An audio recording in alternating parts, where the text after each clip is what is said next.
Hello everyone and welcome to another Scots Whay Hae podcast. And today I'm joined once again by writer Andrew Meehan to talk about his new novel Hey Man, which is out now, published with Muswell Press. Hello Andrew. Hi, nice to be back. It's great to have you back, and as listeners will be able to hear, it is that time of year when grass is getting cut in the real world, so please, I hope that doesn't put you off, and I think he's going to be finished fairly soon.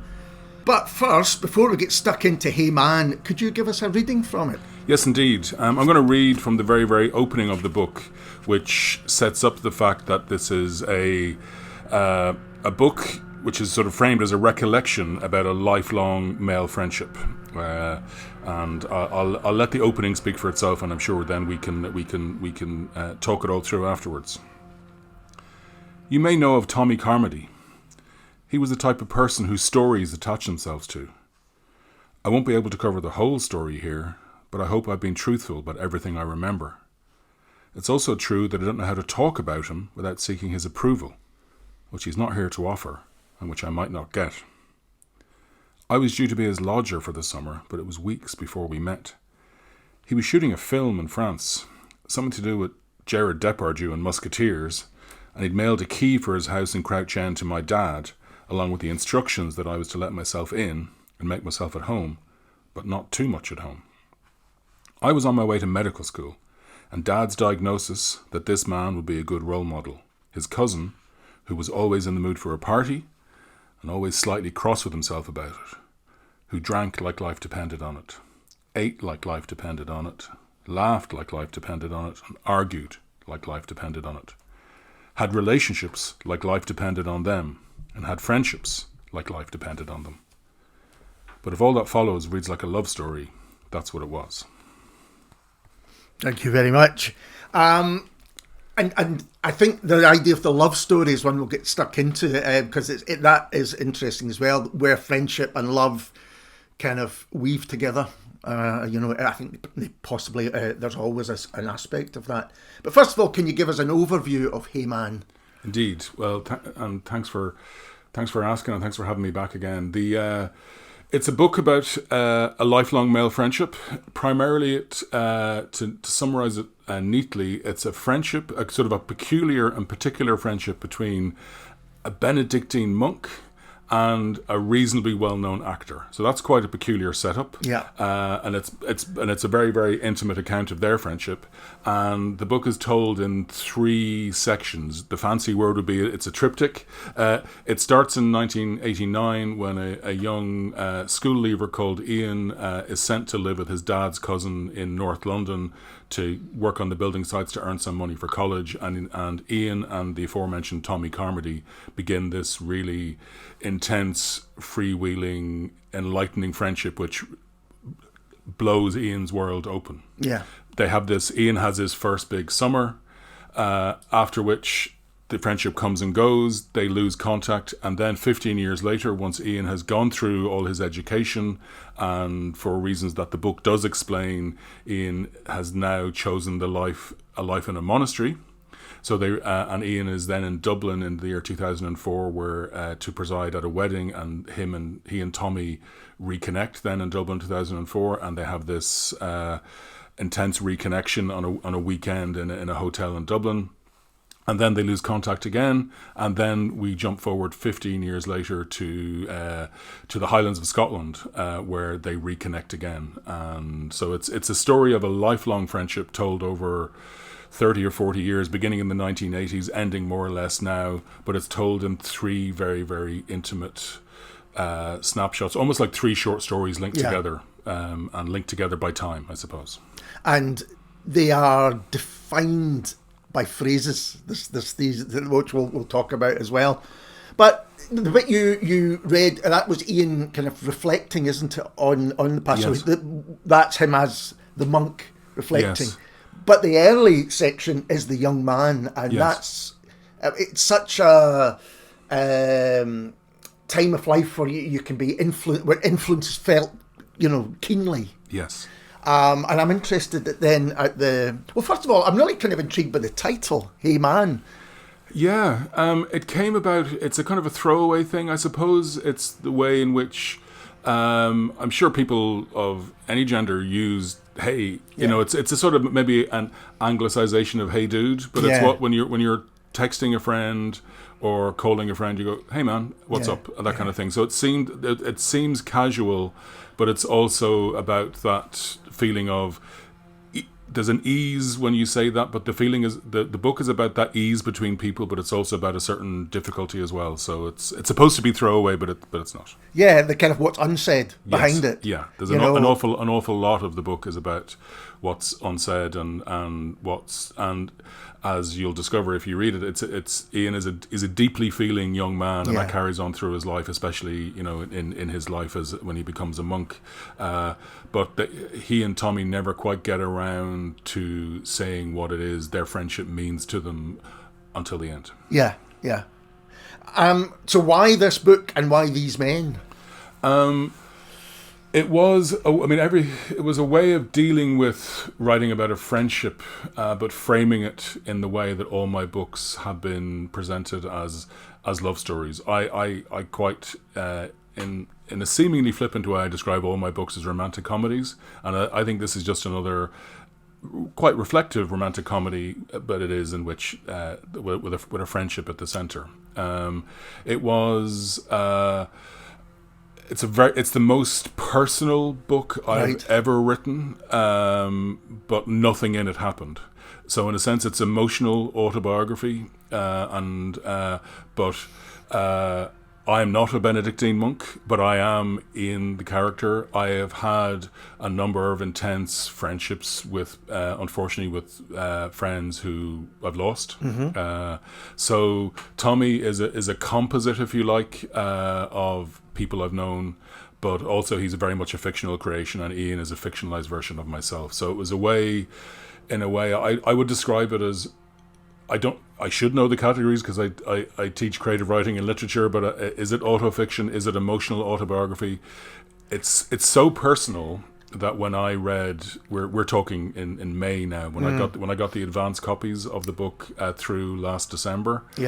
And my publishers knew this. I was considering pulling the book from publication because when I read the book, when I read the advance copies, I went, "Oh, I am absolutely stripped bare here." So I find it, and I always enjoy talking to you, but I'm nervous today because I find it really, really, really hard to talk about. Well, it's so interesting because when I was reading it, you've described, and I know you describe your books as romantic comedies, and there's a little bit of tongue in cheek there, I think. There's a lot going on in this book. I mean, really some heavy stuff going on in it, I feel. About friendship and also aging, about how we change at different times in life, how we are, what friendship is. There's the kind of all aspects of it, the kind of selfish aspects that there can be to it as well. So let's start with the young Ian, and he meets Tommy, who's is about 30, is that right? Ian is 17, Tommy is 30. Yeah. Ian has just left school. He's the good boy at school. He's got all the grades that get him into medical school, and he's sent off to London, as I said, to try and earn some pocket money or earn some money to save up for his studies in the autumn. And he's bunking up in the house effectively of his dad's cousin. Yeah. And he's one of those, and that indirectly or directly can be transposed into a summer I once had, in which I finished school and my mum said to me, "You're off to London," wow. And I was working on the sites, and I remember, and this is what I wanted to put into Ian because it's important that I talk about Ian the character, not myself here. Yes, in that he's just a really, really smart kid, but he's just very, very absorbent, and he's led quite a sheltered life. He's had a little bit of sadness in his past. He's lost his mum, and he and his father can't quite connect after that. So he's ready for life to begin, and then when Ian is staying in Tommy's house before Tommy is there. So Ian is sort of absorbing the paraphernalia and the details of this man's existence. And then when Tommy returns, as I said, from shooting that film in France, Tommy just blows Ian's world wide open. Yeah. And it just in terms of his habits, his appetites, his opinions, his stories, the pace at which he lives, the rhythm through which he lives, it just turns Ian upside down, and it changes, even in that first day where they meet. Tommy arrives in at about sort of tea time on a Friday, and they stay up all night drinking and talking, and the weekend just carries on like that. And that night changes Ian's life forever. Yeah. It made me think of starting work at maybe 17, 18 in a restaurant in Glasgow, and therefore there were people there who were 10, 12 more, older, that you're working there, older than me, and incredibly glamorous, introducing, but it can be a dangerous attraction as well, you know, not fatal attraction, a dangerous attraction, let's put it that way. It will, appetites when they become too much for you can become dangerous. But Ian, with that sheltered life, he's never, I think there's a line in the book where he said he'd never had pasta that wasn't cooked by his parents. Yeah. He'd never been in a taxi. He'd never, has he even been to a concert, let alone been on the guest list for a concert? So Tommy lives in this world where these things seem to come easily through multiple phone calls, and it's just, they're walking around London, they're hanging out in Soho, and Ian, whose life has been about textbooks and exams, just doesn't know what to make of it. And he doesn't know what to make of Tommy. And what's quite important, I think, for the tone of the book is that when he meets Tommy has just ended a marriage of his own. Yeah. And there's a scene quite early on where, after their first big night, where they're having, Tommy doesn't start making a barbecue in the garden till 2 a.m. So they're finishing the barbecue at 6 a.m, and Ian is awake until the dawn. And then sort of that night or morning, when he sees Tommy going to bed in his bedroom, he notices Tommy is lying on the floor of his own bedroom, looking at the bed he's not sleeping in because his former lover used to sleep in that bed. So then it becomes that Ian becomes very, very aware that this man he's starting to idolise is heartbroken. And it is, I don't know if it's a corny line or not, but I was going for it, and that Ian fell in love with Tommy's heartbreak. Ian was, because he's so impressionable, because he's so absorbent, he kind of thought, well, if I'm inspired and excited about everything to do with that man, I want to be heartbroken too. So that emotional tone colours the rest of Ian's life. I want to feel that deeply. Yeah. And Ian hasn't. He's experienced grief as a teenager, but it's a different type of life that Tommy offers him. Yeah. So I mean, Tommy is a whirlwind of a character. It made me think a little bit of Withnail and I, although they're roughly about the same age. But here's this just, again, actor, maybe something that might have something to do with it. But he comes and goes, and the way he does things, the way he eats, the way he talks, everything about it is glamorous to Ian. How could it not be? As you say, with the difference between them. There's a definite, glamour is a nice word, and it's also maybe connected to charisma. Yeah. And there's a real attraction there. I mean, the people have commented that is there something homoerotic there? And I didn't intend it, but it's possibly there. It's definitely a romantic friendship, although both of them are heterosexual. And in a sense, that's there in Withnail too. A lot of people have commented on Withnail. I was having a conversation with a filmmaker the other day who's interested in adapting it, and he was talking about Withnail being, the director was talking about Withnail being his favourite film, and we were actually talking about how sad Withnail is. Yeah, absolutely. But there's always a sadness in the longing of being attracted to somebody, because there's always a feeling of you can never quite get close enough to them. But it's going back to your reference to glamour.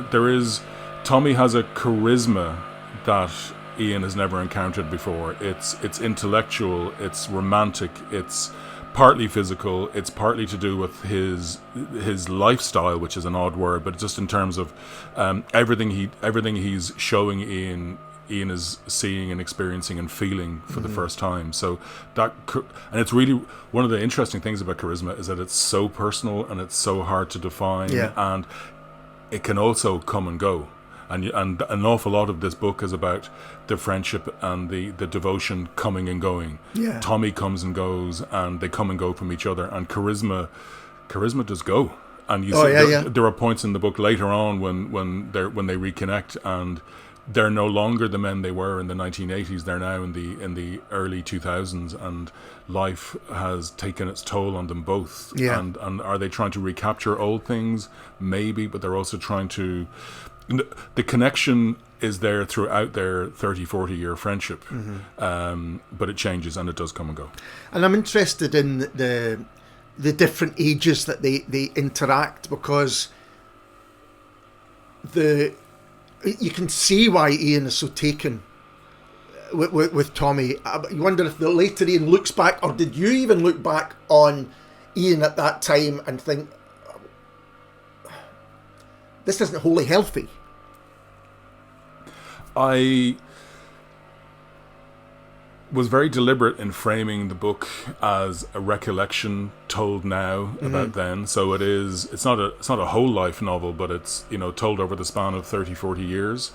And it's very clear from those pages, early pages I read, that the story is being told by Ian now, maybe in his late 40s, early 50s, talking about his 17-year-old self.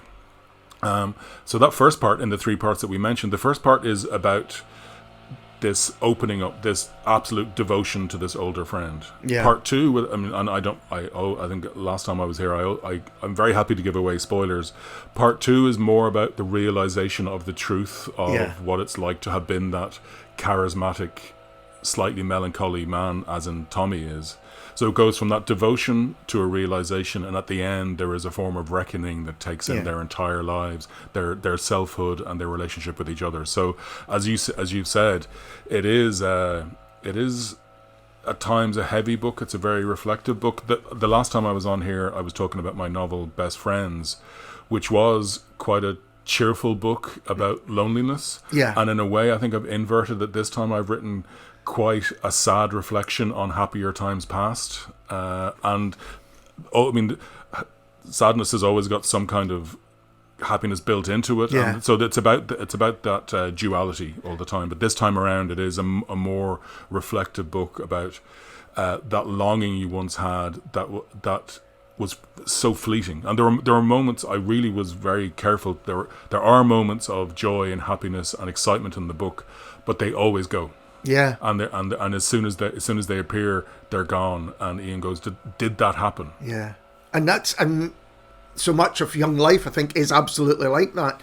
Huge highs, you look back on it fondly, but if you were to really consider it, there is this idea that you're going to pay for that eventually. Yeah, whether it's spiritually or whether it's physically or whatever it might be, there will be payment for those real highs. I think that's. Well, Ian is looking at there are highs, emotional highs, intoxicating highs in the first summer, but Ian is also looking at Tommy and going, God, is he going to be all right? Yeah, he's starting to see that. Yeah, is this going to go wrong on him? Is this going to go sour on him? And then when they reconnect 15 years later, it's gone right in some ways. He's now a famous actor, but it's gone wrong in other ways. And Ian, in a sense, because he's got so much desire for life that has funneled through Tommy, that's partly to do with Ian retreats from life altogether to his life in the monastery, and obviously that's another journey for him. But Ian is going, well, I don't know if I can live that kind of life of appetites and gusto and brio that Tommy does, so I'm going to stand back. Yeah. There's the other relationships in the novel are very interesting to me as well.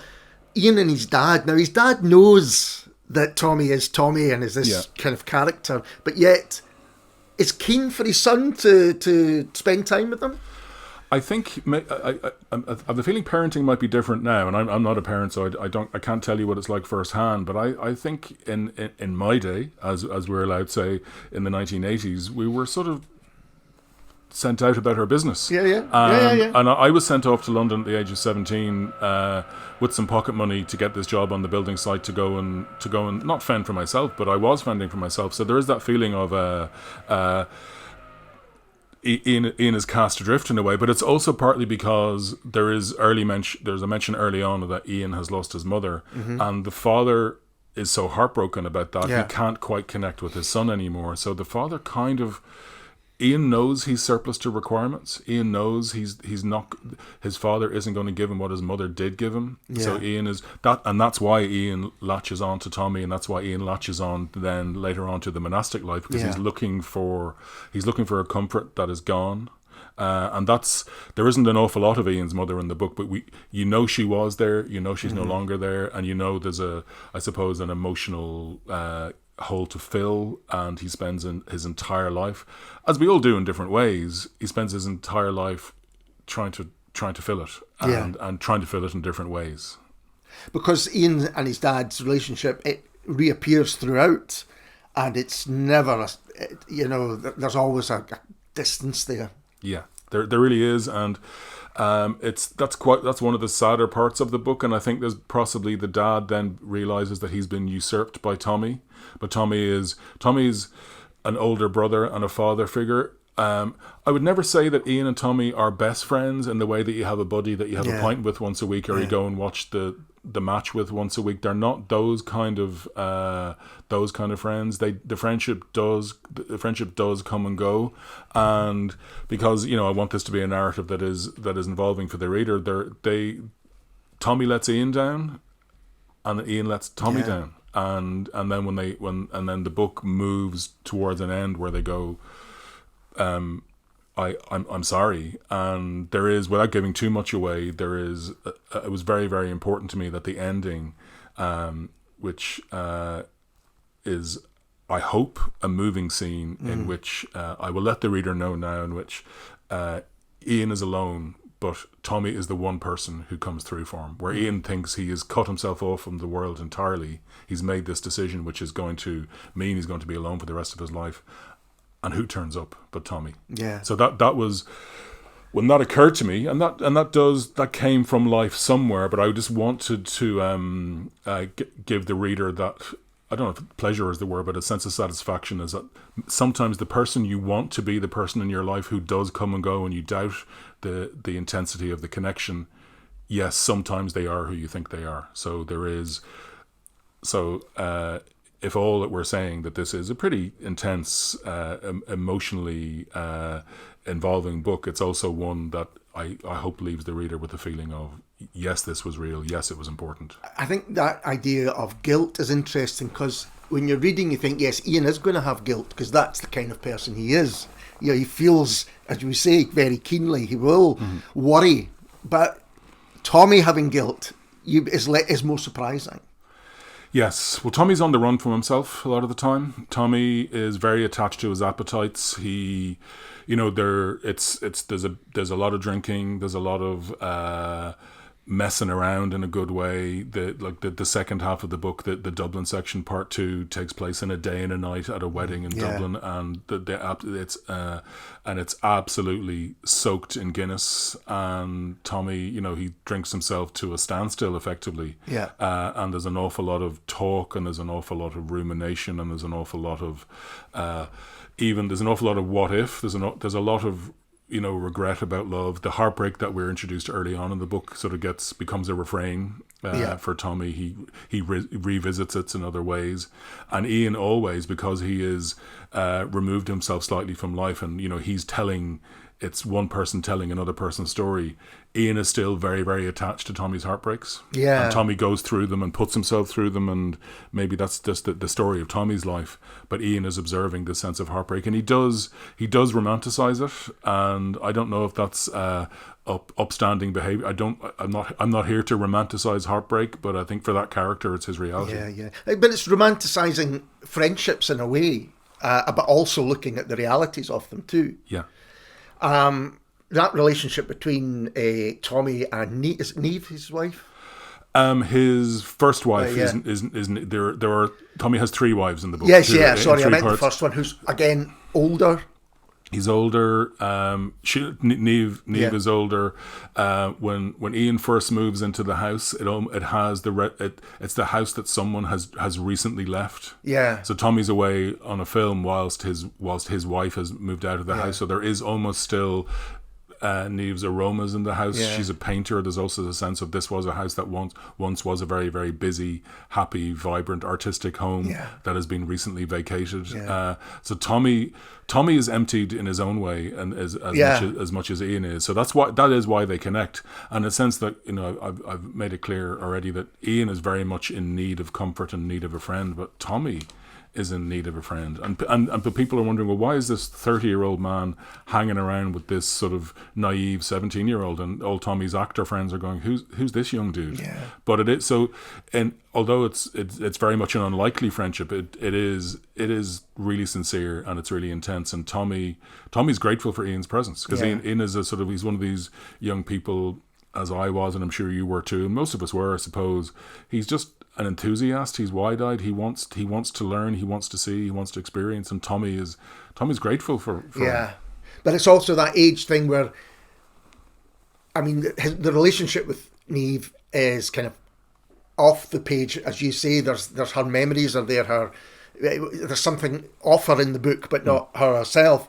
And that pain is that's the key heartbreak. And I think in the subsequent marriages and relationships that Tommy has, is he almost chasing that first one, chasing that almost idyllic, or, you know, maybe idyllic's the wrong word. What he thinks he wants, he had, and then that's gone. Well, it might come back to, you know, our interpretation of Tommy's charismas again.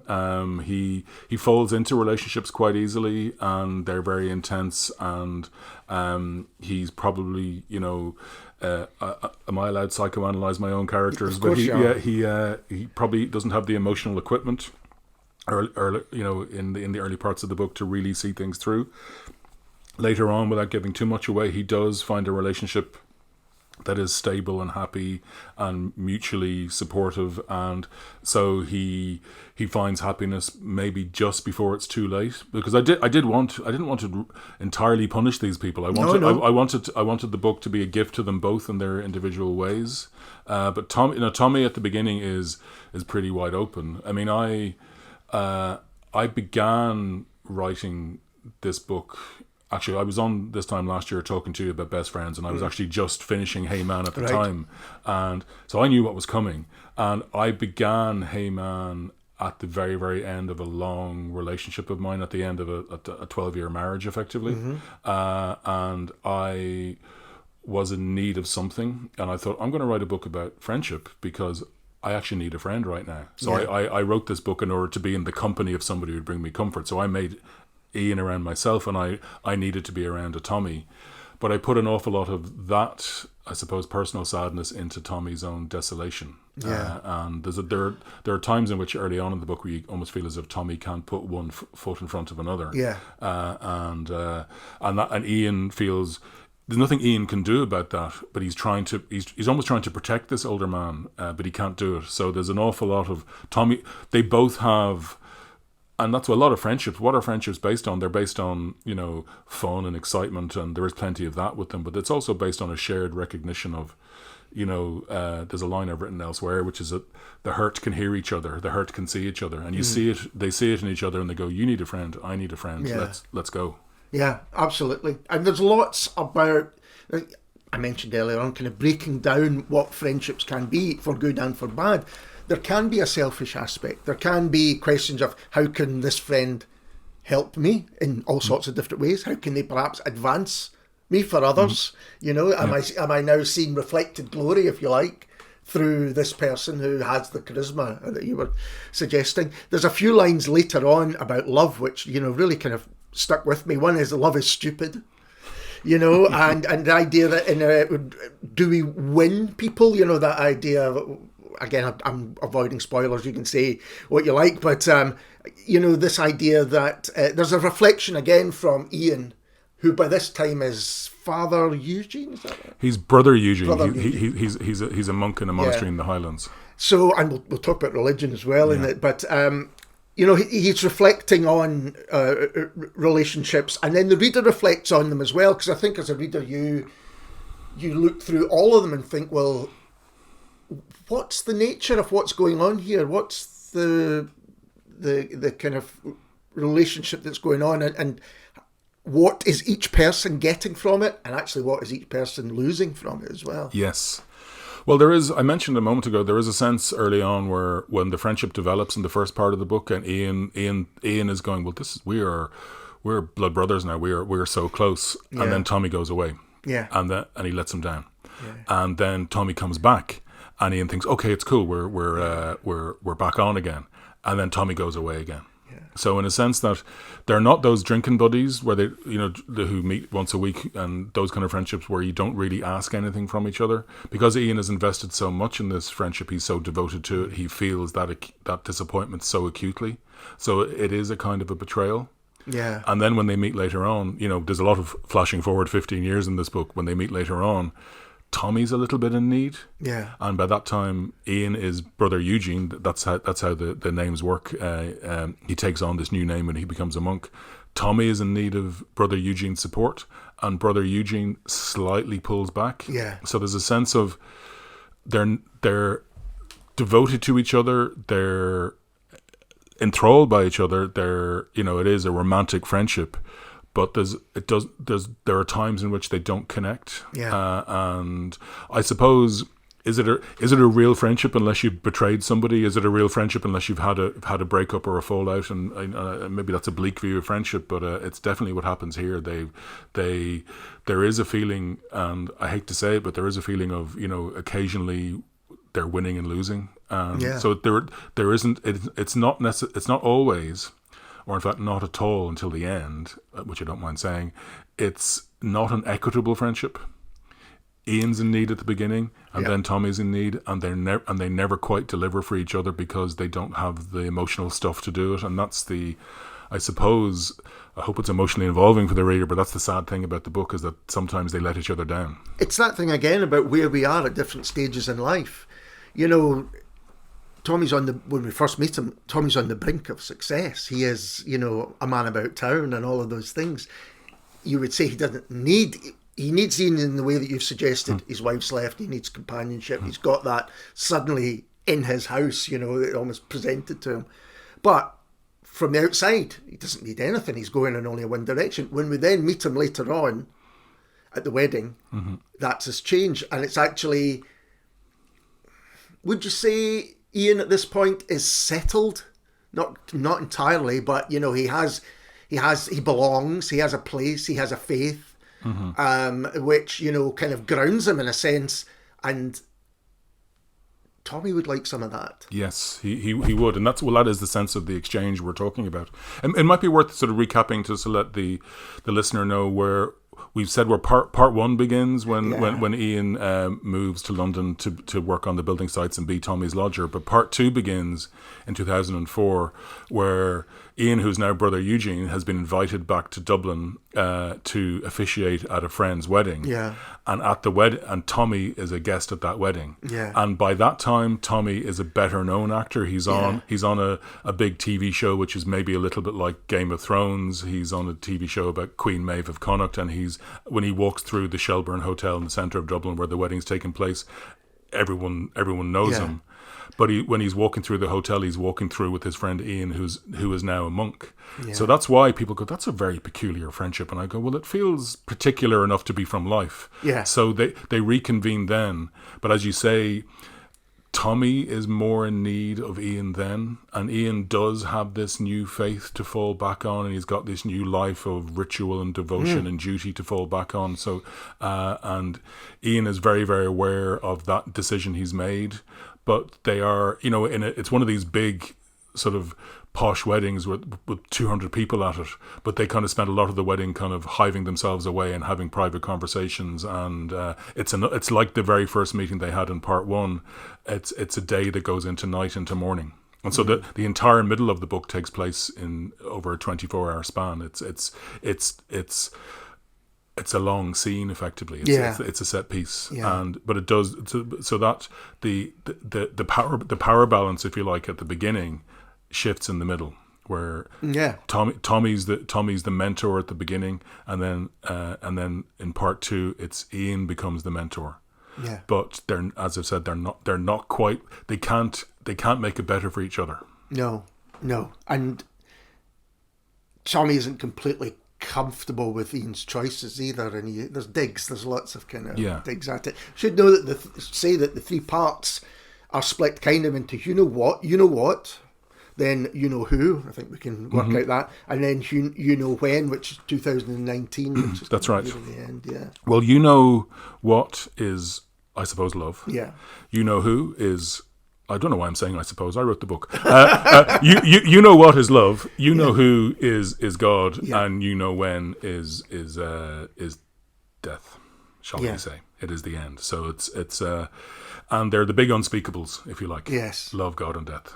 So it is. So an awful lot of what I'm trying to do in this book is trying to con the reader into thinking that it's not actually a book about these heavy things, but it actually is about it. But I really, really, really, I'd be very disappointed if people didn't feel that there's a light touch to the way it's delivered. No, absolutely.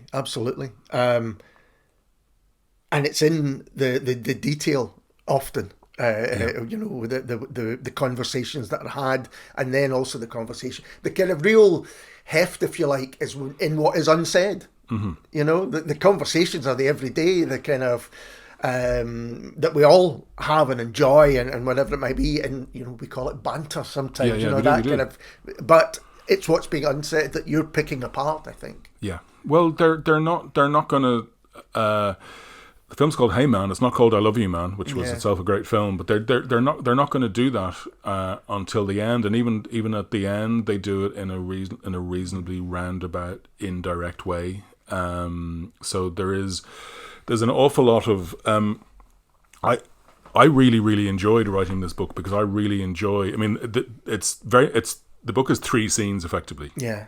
And in a way that you could, it's 3 scenes in the way the movie Moonlight is three scenes, or the film Past Lives is 3 scenes. So it's quite visual and tangible. But the things I really enjoy writing about, and maybe enjoy reading about because that's why I write about them, is that things like love is a great intangible, God is a great intangible. There's a lot of music in the book, and that's another intangible. You can't hold music in your hand. And music is a real connector between Ian and Tommy early on, and then it becomes a big factor of his monastic life as well. So I enjoy writing about those things which are pretty hard to write about. Yeah. Well, let's talk a little bit more about religion and the role that plays. Is Ian sort of hiding from life, or is that someone who isn't religious themselves suggesting that might be the case? I will accept any reading anyone has on Ian's faith. Is Ian hiding from life? Oh yeah, definitely. Yeah. And lucky him. That's, and in a sense, I mean, I get asked this question a lot, and I have no idea of my own attitude to religion and faith. I was just curious enough to want to write about a character who was living that life, and I think it's that. And I'm, maybe I'm wary of it, but I'm curious. I was curious enough to want to explore it on his behalf. It could be that Ian doesn't want to. Is he opting out by joining them? Is he opting out of what life might offer in terms of disappointment and sadness by retreating to the monastery? Very, very likely. But he's also going there. He's also going towards something meaningful for him. And what has surprised people with this book is that, regardless of my views or the reader's views, and it's almost to talk about religion nowadays is almost a taboo. This book is very, very, very much written out of respect and a form of love for that type of religious monastic life. Mm-hmm. I really wanted it to feel like the greatest pleasures in Ian's life are when he's saying mass or he's in the company of his brothers in the monastery. So I wanted that to be presented as something worthwhile for him, because it's very easy.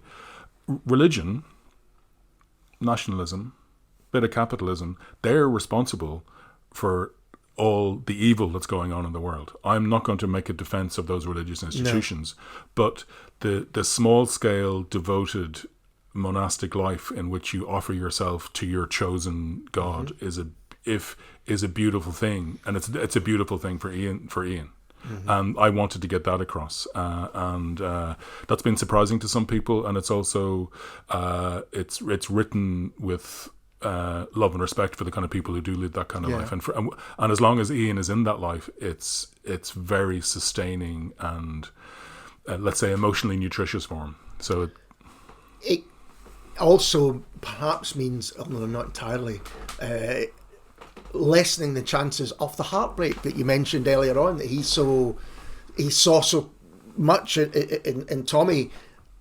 You were saying he's been let down by Tommy in some ways. He's had his heart broken, I guess, by Tommy himself. That lessens the chance of that happening. It really does. When you are kind of locking yourself away. I'm not being disrespectful there. I'm just saying that's the practicality of it. There's a luxury in the monastic life, and there's a great difficulty in the monastic life of getting up at 4 a.m. in the winter and singing in Latin in a cold church, which is what it was involved in that type of Ian's life. But there's absolutely a sense of, well, if I don't try at love, I won't fail. Yeah. So Ian is saying to himself, well, I've seen what the pursuit of love has done to Tommy, so I'm going to opt out. Yeah. But can we really opt out of love? Is love a human want, or is it a need? Do we need some form of love in the form of companionship? And Ian finds that in the companionship of the brothers in the monastery. I wanted to represent that as a occasionally a punitive but very much a supportive environment where Ian is. They accept Ian for who he is. Yeah. Ian literally wanders into the monastery one day and and starts talking to one of the brothers about the apples in the orchard. But they accept him and they take him in, and I think it's actually, in reality, it's a little bit harder to become a monk than the way I represent it. But Ian takes refuge there, and it gives him a sense of his selfhood. So that allows Ian to give something back to Tommy. So it's I'm very aware that people, let's say the cultural conversation these days doesn't tend towards exalted representations of the religious life, and maybe I was being a little bit mischievous or contrary by representing this as a wholly positive experience. But as far as this book is concerned, the monastic life is a good one. Yeah, and Tommy latterly starts to think, could I get some of that? Could I have some of what you have found? Yeah. That peace, I guess. Yeah, and even though I'm talking about this book as emotional autobiography, I have never been a monk. I have never trained to be a monk. I've never tried to. I've been on personal retreats to monasteries and had a very restorative and uplifting time. But I really tried to imagine what it is like for Ian to be Ian, what it is like to be a monk, what it is like to live that life of ritual and devotion and a certain sense of emotional sacrifice. But in the various monasteries I've been to, just as a curious human, and I've been, I was educated in Ireland, and I've been in plenty of situations where religious institutions which are just manifestly toxic and evil. But the monasteries I went to, yes, there aren't many women around, but the monasteries I've been to, they seem to be populated by happy, holy men, and I thought, God, there's more to it than the lifestyle, than the working in the orchards and working in the woodshed and all the rest of it. Although I do represent that, but I've gone there. I've gone to different monasteries, and I've found them to be really, really uplifting places, and they're very welcoming places. And the monks that I've met know that most people who visit the monasteries are often there in some kind of emotional peril or in need of some kind of emotional support, and they're getting on with their own monastic lives, but they're also generous, kind, patient people. So that's what Ian finds. And late on in the book, Tommy goes to visit Ian in the monastery, where Ian ends up in the monastery in the Highlands of Scotland. And this is 5 books in. This is the very first time I've actually set something in Scotland, and I was very, very excited to do that. And Tommy finds great peace and comfort there as well. It could be his age. It could be that he's maybe slightly more becalmed now. Yeah. And so 30 years after that exciting first summer, they finally calm down. They finally go, oof. Again, it's that different stage of life and what we need at that different stage of life and what they need from each other. And this is a friendship that at times you wonder whether it will endure, but there's something really strong at the core of it that they can return years later, decades later in some cases, and still have something to offer each other. But what we've just said about Ian finding his place does... Now, again, I don't know how much you want to say about this, if anything, but say a little bit about Ian and Rosemary. Yes. The book is told in 3 parts. There's a character called Rosemary Walton who features in all 3 parts of the book. In part 1, they are schoolmates, and they're Rosemary's Ian's first girlfriend. They go to the pictures together on the day they leave school.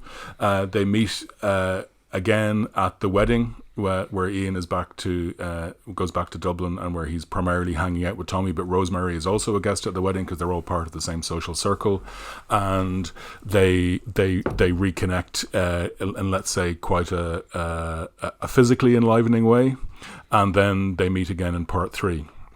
And I was aware that, okay, you're writing a book about a male friendship. Is this going to be a book in which women don't feature at all? Mm-hmm. Or is this going to be a book in which women come off second best? Or at the, like Neve, they're there but in the sidelines, if you like. Yes, and there's no way of suggesting that there are any primary female characters in this book, and that Rosemary is a secondary character in Ian's life, but that's because of the choices Ian has made. Yeah. Rosemary, I'd like to think, is an accomplished, vital, smart, sensitive woman, and she sees Ian for what he is, which is a bit lost. Yeah. So she's not necessarily looking for too much from Ian.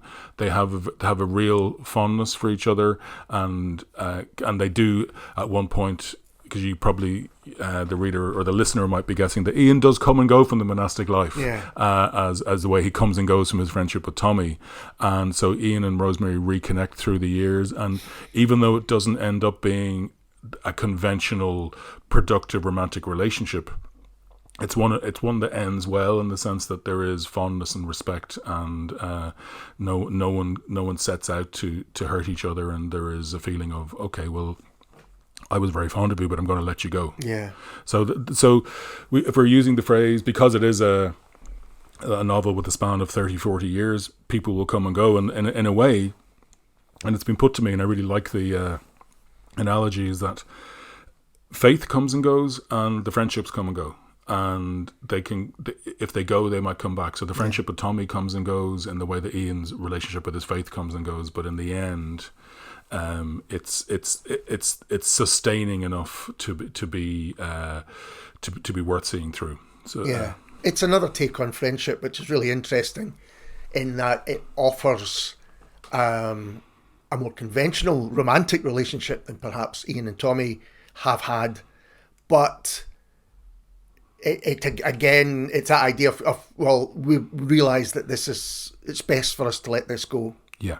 So it's what's best, which I guess is what a real friendship should be able to realise. Well, yeah, Ian and Rosemary there is an actual romantic element to their friendship, but it is one that doesn't necessarily go very far in terms of a conventional relationship. But going back to my comment about Rosemary, she's not second best in anyone's world. Rosemary has a very strong sense of her own selfhood, and a very strong sense of what she has to offer, and she knows that Ian's not necessarily, because Ian's a bit of a drifter, he's more enamoured with Tommy, he's more enamoured with the monastic life. She knows that Ian is a bit lost to her, but that doesn't mean they're not curious about each other and fond about each other. And those relationships, we have a lot of those in our lives too. So if Rosemary is a secondary character, well, we all have secondary people in our lives. But it's also the way that Ian reflects on his relationship with her. Again, it's learning. He is learning as he goes on, which is kind of all we can hope to do. Yeah. I was actually wondering, as you were writing, when you write any novel, I suppose, particularly this one, are you learning, or do you feel you're past that stage now when you're writing it and you're actually looking to teach is the wrong word, but inform others, inform your readers? What a good question. It gets harder every time you do it, because you know the pitfalls, and you are learning, and you're trying to do something different each time, and often people will, and all the writers that come into this room to talk to you will say, oh, that writer has a particular voice, and I would strongly contest that in the sense that each book you write has its own voice. Right. And the learning you're talking about is about how do you find the voice for this book? How do you find and it's not necessarily the speaking voice, even though there's a lot of talk in Hey Man. It's about how do you find the language for that character? And there was a real, there's a very particular voice to the writing in my last book, Best Friends. Yeah. And there's quite a different voice to this book because, people have noted that it's a more reflective and thoughtful book. And I go, well, hey, the narrator's a monk. Yeah. He's got a lot of time in his hands. Yeah, it's a slightly more ruminative book. So an awful lot of the learning you're talking about is how to ventriloquize, how to get their people's thoughts onto the page in a visual way, and how to find the language for the character. But in terms of how you go about it, I usually quite early on I thought, okay, I wanted to write a book that was a recollection from 40 years hence or 30, 40 years hence. And I thought, well, I don't want this to feel like a biopic. Yeah. So I made that decision to choose just those 3 vignettes, the triptych structure, because if I just go into those three individual scenes through which you can tell an entire life. So that was maybe I can be more, as I've done it now for the 5th time, I can be maybe a little bit more deft in the decision making. I go, okay, that's how I'm going to approach this 40-year friendship. I'm just going to do it in 3 scenes. I'm not going to try. And yes, there are flashbacks here and there, and it does move backwards and forwards through time, hopefully in a fluid way. But what I'm trying to do is go, sometimes it's those smaller moments that tell the bigger picture. So that was, I don't know if that comes from experience or whatever, or maybe sometimes you just fumble towards the good decision, and you put your, okay, well that feels right. I'm just going to do this lifelong friendship in 3 scenes. Yeah, we're going to have another reading from you in a second, but before we do, I was wondering, we were talking before we started recording about films, and I was wondering if there are books, films, whatever, that have influenced your ideas of friendship. That, really either made you kind of think, yes, that's what I want to get to, or that's how I want to represent friendship. Earlier in this conversation, I mentioned a couple of films that were an influence on this book, partly on the triptych shape I mentioned earlier. Moonlight was a big influence in a sense, and that's come up in the conversations about the potential film about Hey Man, in a sense that it's a film about a friendship that is a romantic friendship, but it's also a boyhood friendship that persists and comes back later in life. Past Lives, which I also mentioned, is another film about a childhood friendship that persists and changes. And there's a romantic undertow to both Moonlight and Past Lives, but they're not necessarily romantic stories, even though they very much are. So they were on my mind, and I thought, okay, do I not choose the triptych structure because they've chosen it? When I thought, well, it just seems to sit there for me.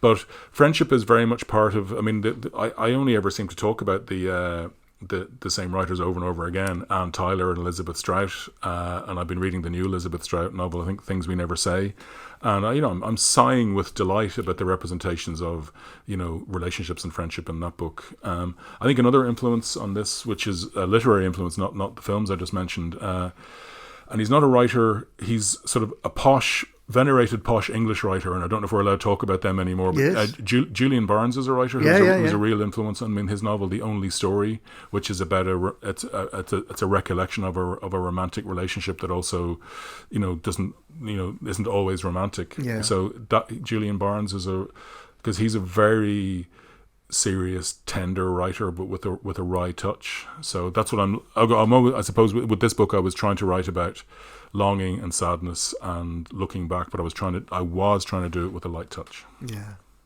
Well, if you could give us another reading, then that would be fantastic. Well, it was that light touch, in a sense. I've in a way set it up for myself, because I'm going to read a scene from early on in part 2 of the novel, which is where Ian has returned to Dublin as a monk.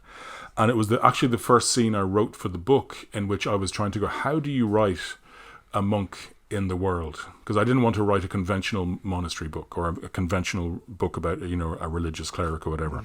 So I was thinking, okay, I was in Dublin a lot in 2004, and I was like, where did I spend a lot of my time in 2004? And I said, a lot of 2004, I was in Pizza Express in Dublin.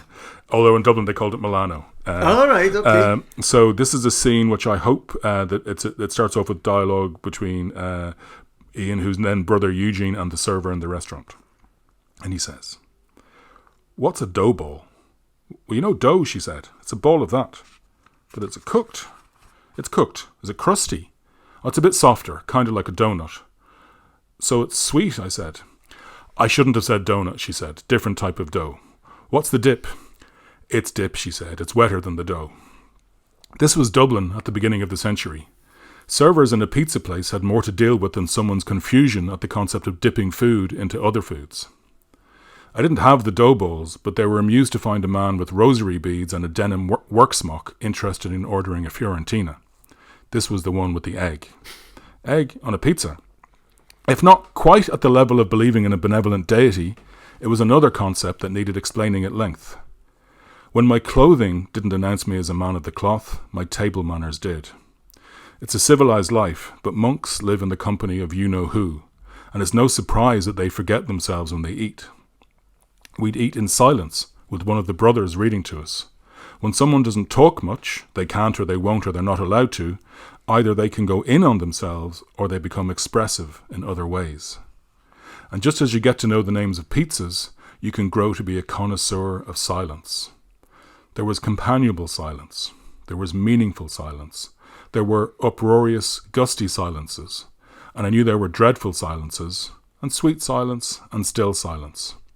But in the monastery, there would always be cattle on the hill, work going on in the woodshed, and there was very rarely total silence. That's the perfect place to leave it.